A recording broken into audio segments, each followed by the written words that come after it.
Hey folks, it's me coming on here after some sudden inspiration a moment ago that I wanted to talk about my storied history with PMDD, how debilitating it's been, and how I'm realizing over the course of the last year that it is virtually no longer something I experience. Thank the ever living Lord, because it has been a huge, mysterious dark night of the soul for me for years. Some people on Reddit have said that if your PMDD goes away, it was never PMDD. I don't claim to know. I have operated under the assumption that it has been PMDD because, 5 years ago or however long ago, my therapist brought out the DSM, read literally every symptom from it, and I met the criteria exactly.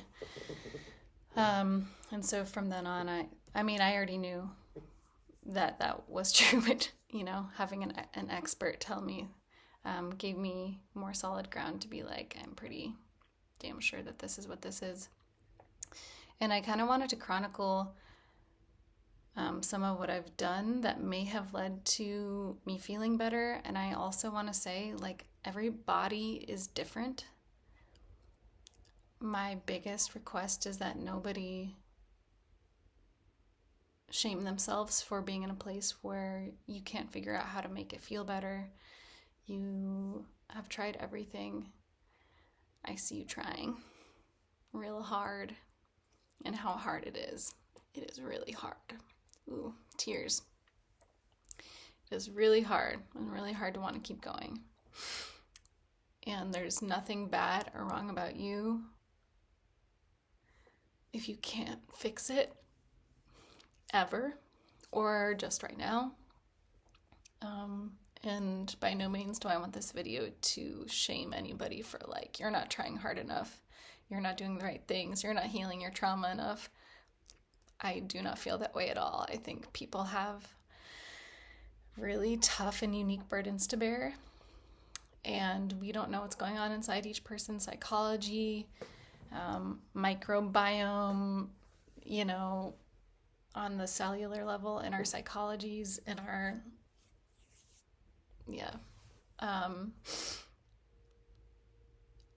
everybody's body and life path are very different, and there is, nothing to be ashamed of or anything wrong with you if you are suffering from this, and even if you always suffer from this. It feels really important to say, because I struggled with it for a really long time, and it really brought me to some really, really, really dark places. And, me being a spiritual person, I also, and someone really interested in psychology and kind of just all these cross sections of what could this issue be about? And it's so not researched. It's a very mysterious. The world loves to not, historically, AFAB or women's health has not been researched nearly enough, and so there's this air of mystery, and I don't think that needs to be the case, but sadly it largely is the case. And so I've done, there's a lot of grief here I didn't know about, just a lot. I've done a lot of trial and error, gone to some deeply difficult parts of my soul, and I don't have, what I have are anecdotes and experiences, and again, not the same thing works for everybody. Everybody's path is different, and nothing's wrong with you if nothing works. It is a difficult burden to bear, and yet I firmly believe nothing is wrong with you, and it is not your fault that this is happening. And still, I come here with a humble offering of, of something,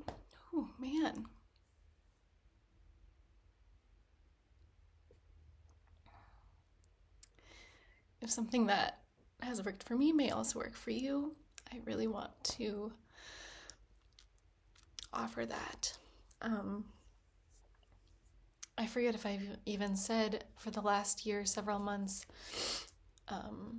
I have not detected any symptoms of PMDD in myself, for which I am unbelievably grateful. And say that with no, just say it with so much humility, because it has not been an easy path, and it might not even be done. Like, it could come back. Our bodies are very kind of mysterious, and our paths are mysterious. I guess from there, I just want to say a bit of, my experience with it,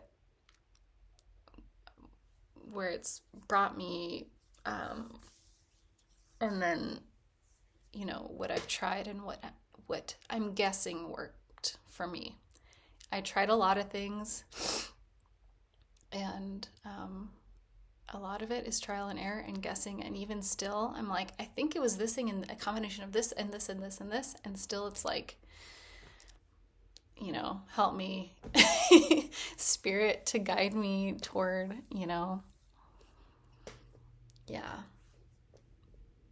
what my particular healing path looks like, and kind of surrendering to, I don't know. But for a long time, I struggled with really intense mood swings. Like, I can trace it back all the way probably till high school. I was an exchange student in Germany when I was 17, 18 years old. I remember having enormous, devastating lows and deep, intense anxiety, feelings of not even wanting to be here anymore as young as 17 years old. Without any context of it, having anything to do with PMDD, with my health. I was just like, this is just what I have to, like, this is life, this is what I struggle with. I had no context to understand anything about my experience, and so I really went toward, like, meditation. At that time, I went toward meditation and different spiritual traditions to at least try to gain some psycho-spiritual support as I worked through these things, which I think ended up being more a combination of biological and kind of like trauma based, just more like body based than like something I could,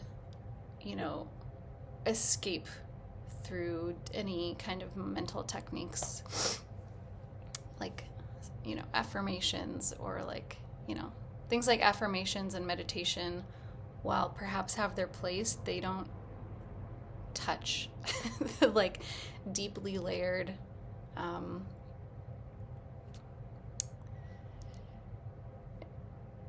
like unconscious that we bring with us, filled with painful experiences and trauma. And just to say, as many people I'm sure know, there is a large overlap of, in the Venn diagram of people who have PMDD and people who have trauma, have experienced trauma, there's a large overlap. And so that's why I talk about trauma.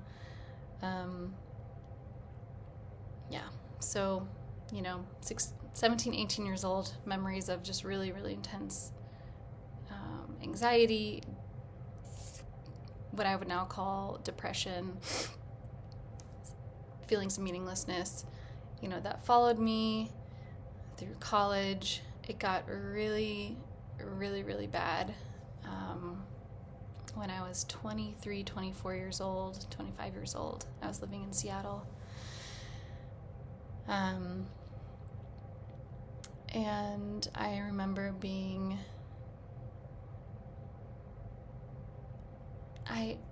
there's a lot going on in my life at that time, so I thought a lot of this was just like circumstantial. A lot of my feelings were circumstantial. Like, I was in a difficult job, a difficult relationship, a difficult city. Like, my body just isn't really built for a city, and as far as cities goes, Seattle is like one of the tamer, more gentle cities, and yet, you know, it takes a lot to get from one place to another in the city. I was biking a lot and like taking the bus everywhere and like getting to and fro, and like didn't have a car. I'm like trying to feed myself and like got my hiking backpack on my bike with all my groceries. And in one sense, it's like it was really good for my body to be bicycling around a lot, and also just was a lot of wear on my soul and on my body. And eventually my relationship fell apart. My job I had to quit because I was sobbing. Like, I was not going to work. I was calling in sick from work or working from home and staying in bed till 4 p.m. And even then I would just get out of my bed to try to eat, walk to the pizza place near my house, crawl, literally, I want to say like crawled to the shower. And I couldn't even stand up in the shower. I was like sitting in the shower like this. Fast forward, I learned a few things. During that time, I learned a lot about trauma.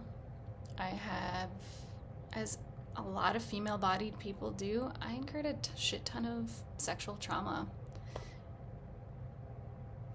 It spans the gamut in terms of severity.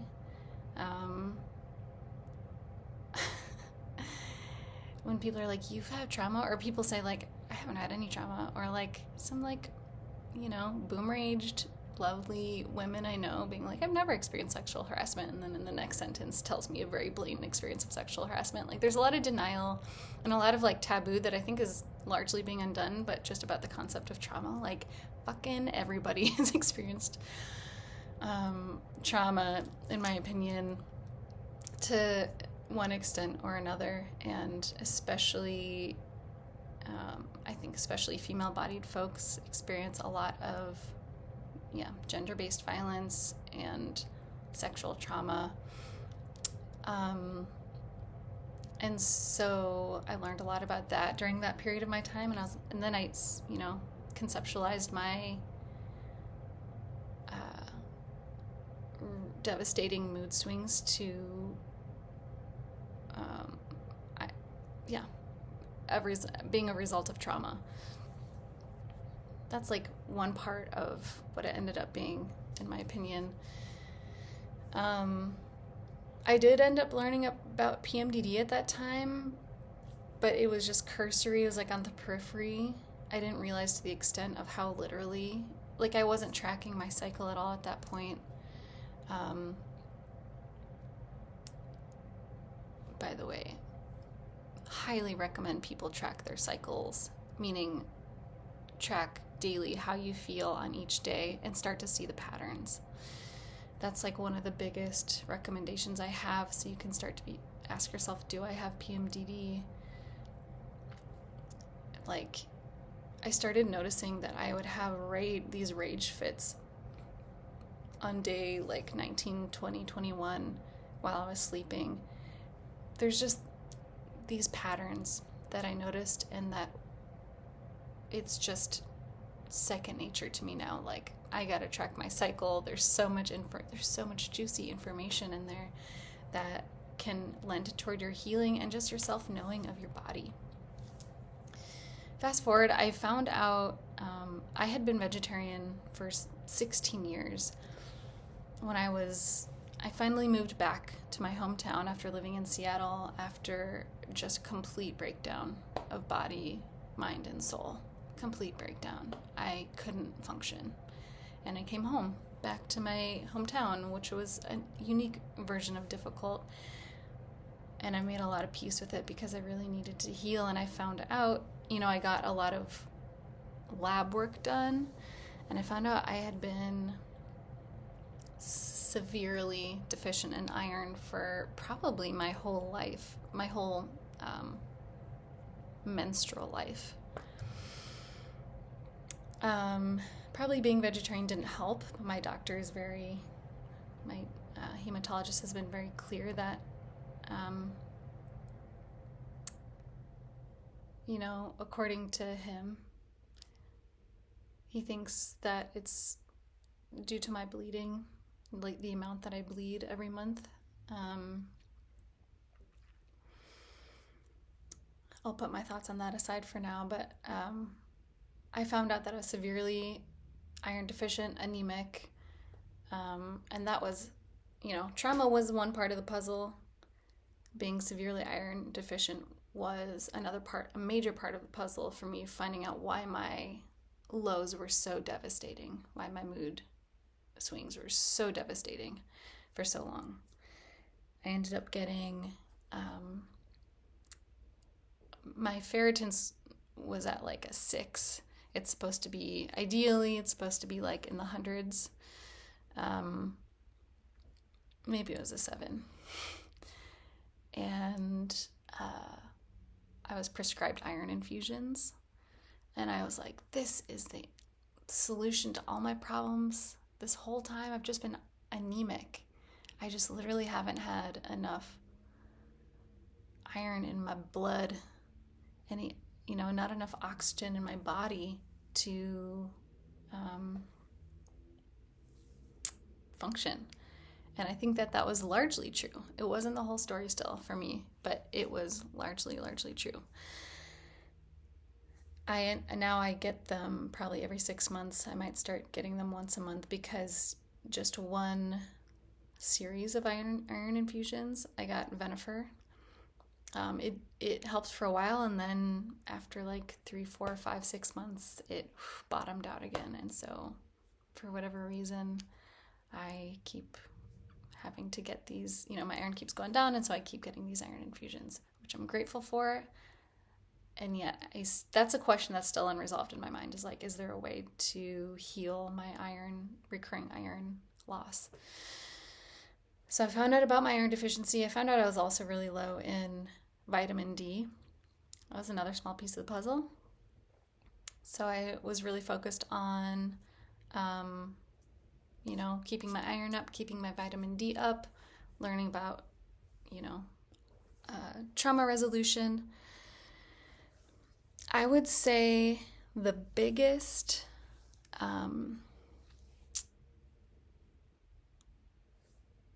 revelation came with two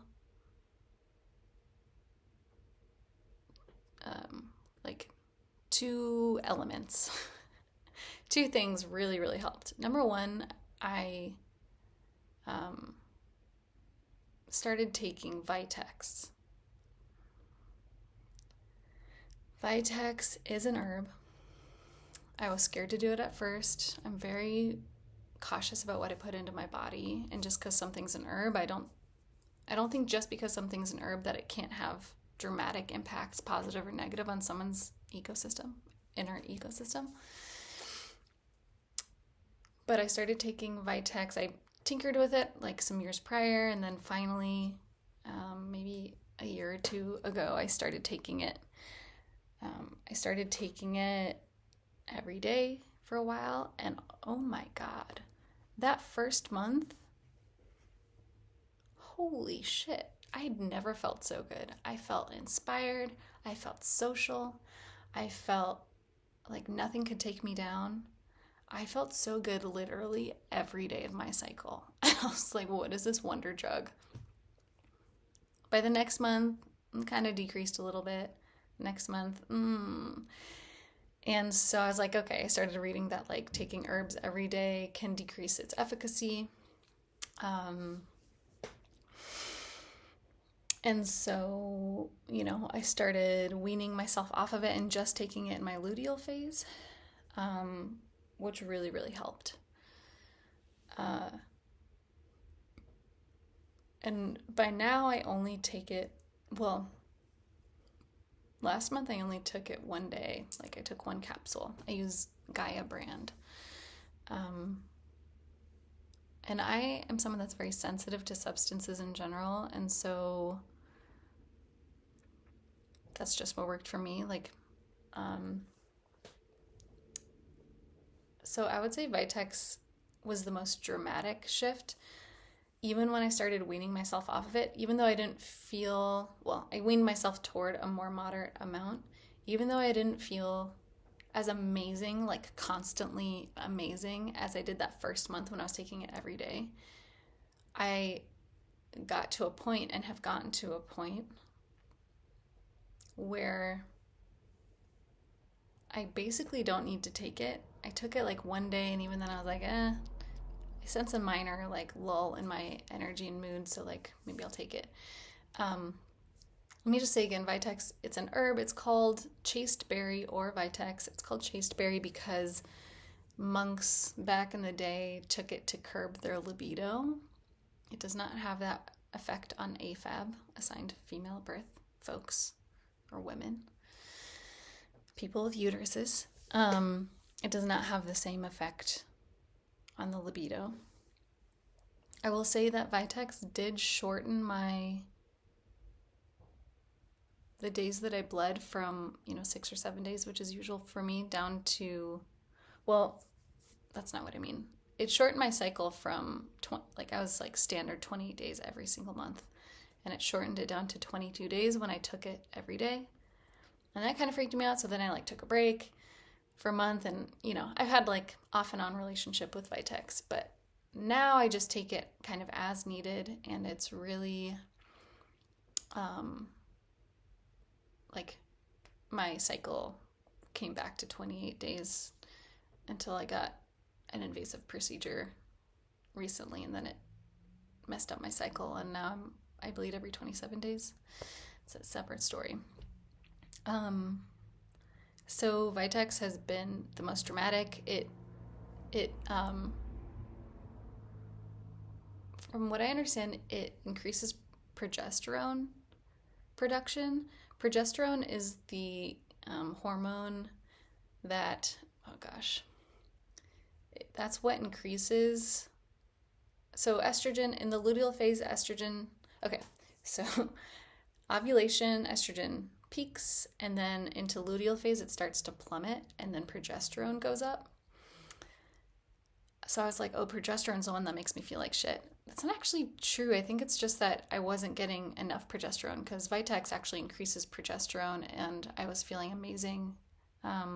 With the Vitex increasing my progesterone. I've also heard that progesterone cream can be really amazing. I've had that recommended to me. I have not tried it personally. So if I had to recommend one thing to someone, Vitex was the most dramatic shift. And yet there's other things that I really needed to do too. Like I mentioned, iron was really important, vitamin D. I did also start taking magnesium and zinc. I experimented with a lot of different things there too. And I think those things are good. And B6 also. But again, I might have just been fine with the Vitex. I'll say briefly here, I also really changed my relationship to food and what I eat. I guess that's one of the three things. So Vitex was really big. Oh my gosh. I should stop counting because it's really just this pie slice, several pie slices on this pie chart of what helped. But I guess there's two more main things I want to say. I don't know how I just did that. Is it my peace signs? MacBooks are wild. That distracted me. Eating, I will admit that I have largely cut out sugar and gluten. Not completely. I don't like being religious about anything. I say all things with moderation. But I really reduced my gluten and my sugar, and one of the biggest things is that I just need to eat. I need to eat at mealtime. Skipping a meal really does bad things to my whole system. And when I started religiously eating, even if it wasn't like the perfect food, you just gotta eat. That's me talking to myself. For my body, I had to eat at mealtime. These days, if I skip a meal, it seems like it's leading to me getting migraines now. So it's kind of like my body pushing me more and more into making sure I'm keeping up with these habits of self-care. I also want to say a major thing that I don't want to get lost here is trauma healing. Now, I had done a lot of trauma healing. That's the thing. It's like my friend uses the metaphor of the ice cube. You know, there's this ice cube. Let's call it the trauma. Maybe like the core wound or something. I don't know. The temperature keeps increasing, but nothing's happening to that ice cube, you know. It keeps, I don't remember what's the melting point for ice cubes. I don't know.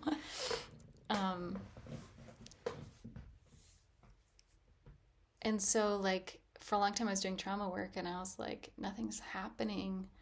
Like, am I even healing stuff? I was doing somatic experiencing. I was doing a lot of inner forgiveness work with Course in Miracles. That's kind of my home base. That can be really intellectual, but it's vitally important to me that all my healing is body-based and embodied healing, not just an intellectual, conceptual thing.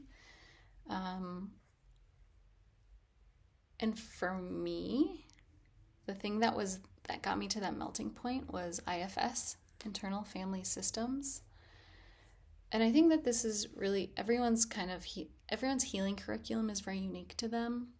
This is where my PMDD kind of shifts from healing not only in the biological realm, but starts to enter into the psycho-spiritual, psycho-emotional realm. And I think that was the final thing that brought me to the melting point of really having no trace, for now, I don't know, of PMDD. I had some core wounds, especially around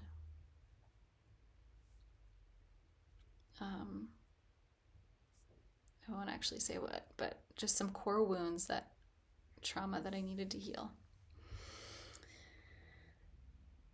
I mentioned earlier that I was having these rage fits on day like 19, 20, 21. In the middle of the night, I wake up at like 2 a.m., 3 a.m., 4 a.m. and be up for like 2 hours in these rages about things people had done to me in past relationships, done to my body without consent. Like, I would be livid, vengeful, this churning. It was truly like, I had a lot of like, this is where it gets like kind of weird. Like, for a time when I moved back, I moved away from Seattle, I even was having like really regular dreams of like demonic possession. I'm not saying that it literally was, but I was having dreams of it, and I was having like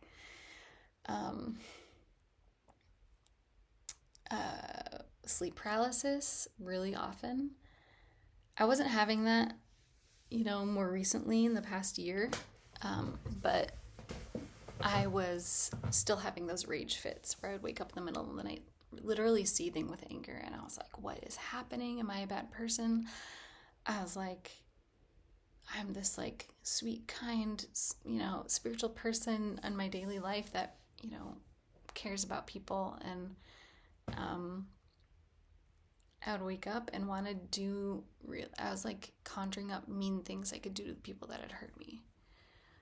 And I was really suffering. That was probably, kind of one of my most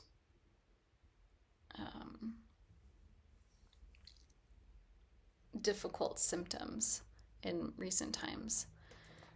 I feel like I haven't really touched the severity of like, I was going through phases of just, I mean, it's obvious to anyone who has PMDD, deep despair, despondence, every mean thought I could think. Like, I couldn't think a non-mean thought for some parts of my cycle, and a negative thought. People, what it's like. But I bring up the rage one in particular. Like, the deep bottomless pit of despair, that's over here. But for now, just these rage, nightly rages. Once I found internal family systems and I found an internal IFS therapist and I learned some of the skills, the next time that rage fit happened, I was able to use, that was like a breaking point for me, was using IFS on that particular wound in me,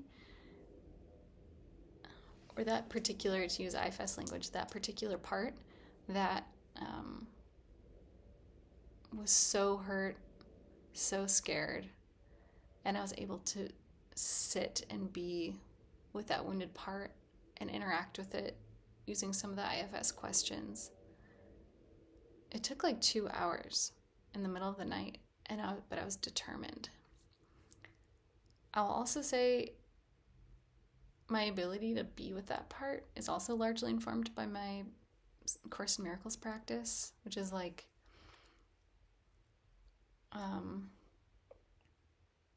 I want this to be relatable to everybody, not only people who use Course in Miracles, but just this practice of like, when you meet really wounded parts of yourself, without judgment, without trying to change it, just truly being with it, trusting that there's a benevolent force that's kind of rooting you and grounding you, and sitting with that, I want to call it that meanness, but really it's like that wound. And waiting until it's done and listening to not just its words, but like sometimes it just wants you to feel and finish feeling the pain that it feels. And trusting that you have the resources, if it's true that you do, having the inner resources to help let it complete its cycle. Trauma healing, they also talk about like trauma becomes trauma because intense energy gets stuck in our bodies. It doesn't, the cycle of activation doesn't get to complete. And so I think that's kind of what's happening in these healing modalities like IFS, and the way that I use Course in Miracles healing work and forgiveness practice is letting the energies in our body be heard and complete without judgment, without hurrying it, without trying to fix it, truly just being with it. I could see more on that. But after doing a lot of that for about 2 hours in the middle of the night once, it just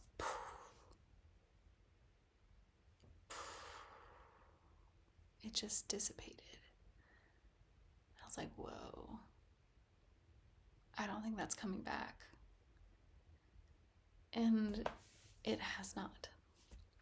I don't say that story lightly. That was a groundbreaking moment for me. And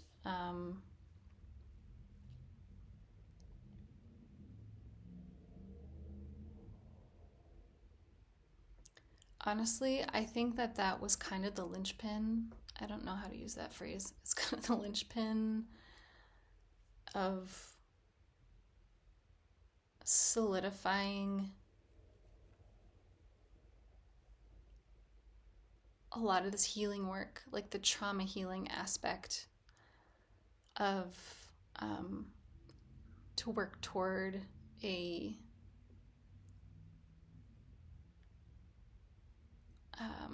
pardon my slowness here, I'm trying to find the right words, healing of PMDD. People say you can't heal it. I remain a student of it too. I don't know. Can you heal it? I don't know. But it feels like it's in remission, if not a healing. So that was a big turning point for me, being able to heal that big core wound of trauma. Trauma is multi-branched, but that was like one part that was really the solidifying it for me, I feel sure. No one wants to hear this, I feel like, but like, or maybe it sounds annoying, or I feel, I don't want to trivialize it, I guess, is what that is feeling that's coming up is, but like, I've been doing a lot of sincere desire to heal, and I think the other piece is like, I feel ready to, and I wasn't ready for years and years and years. Truly, I thought I don't want to say that the wrong way. There's just stuff I finally could, I'm just going to say, let spirit in and help me see it a different way. And move through a lot of the pain that I was holding on to.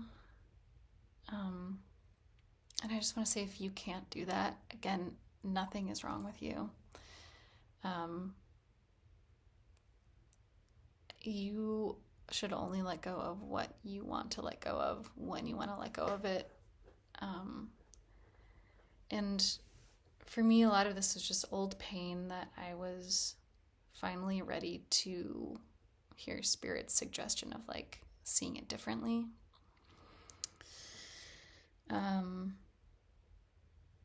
So yeah, I've been doing a lot of inner work with IFS and healing a lot of old wounds and transforming a lot of old exiles and pain that have kind of lived in the core of my gut for a long time. In my kind of sacral chakra, root chakra, solar plexus area.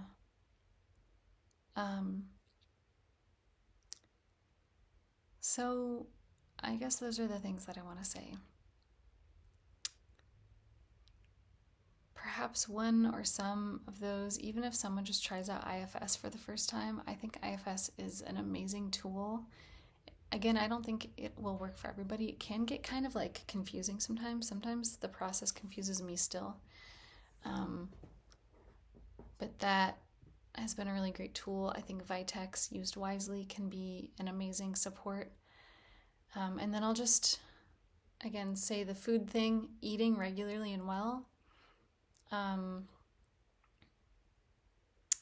hate how those things auto-populate. The other thing that I do a lot, that I've been trying to have a practice of, is going to bed early and on time, protecting it with my life. Sorry to say it, but I've been like trying to go to bed at like 9 o'clock. And then with that, minimizing internet at my house. I know you're probably thinking like, what do these things have to do with PMDD? But for me, it was really, it's been part of my healing practice. I've only been able to do that the last 3 or 4 months. I'm really, really minimizing internet use at my house, trying to keep it at work. And I come home and, I journal and I cook, or I'll meditate, or I'll read, talk with a friend on the phone. You could see in another video, I use a light phone instead of a smartphone, which is a minimalist phone and keeps you off the internet. All of these things have really contributed to my well-being. I really think sleeping and eating now are my foundation to a happy, healthy, balanced life. I would say sleeping and eating is the foundation, then no or limited internet use at home, / not using a smartphone as my daily phone. Both of those things. My spiritual practice of, I've been doing the Artist's Way morning pages in the morning, which has just become like my prayer time. I sit at my bench, my altar, my little wicker couch altar, and I journal for about an hour. Initially was, the morning pages exercise from the book, The Artist's Way. And then I'm still in my ladder of healing for me right now. Walks and yoga are really important for me, movement-wise. Spending time outside, vital. And then, Vitex as needed. And, just cutting out of certain, or limiting certain foods like sugar and gluten, I've learned they really exacerbate my PMDD. And I guess along with my spiritual practice, I would say, like IFS and Course in Miracles, forgiveness, and just doing my inner work. So again, I offer this as some ideas, not as the thing that will work for everybody.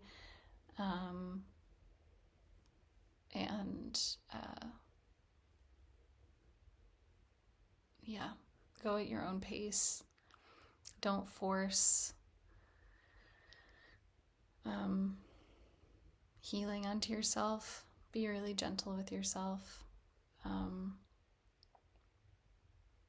Try to move with as much grace as you can if things don't work, and just keep not working.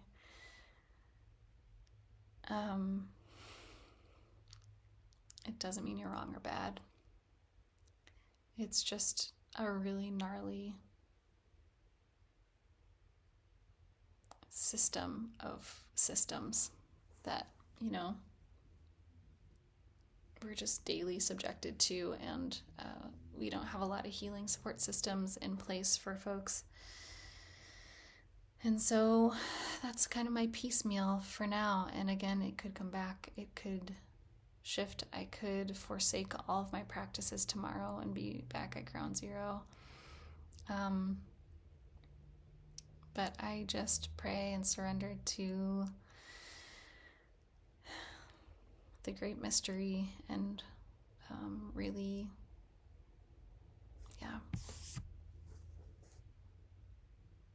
I don't know what I'm saying. I just really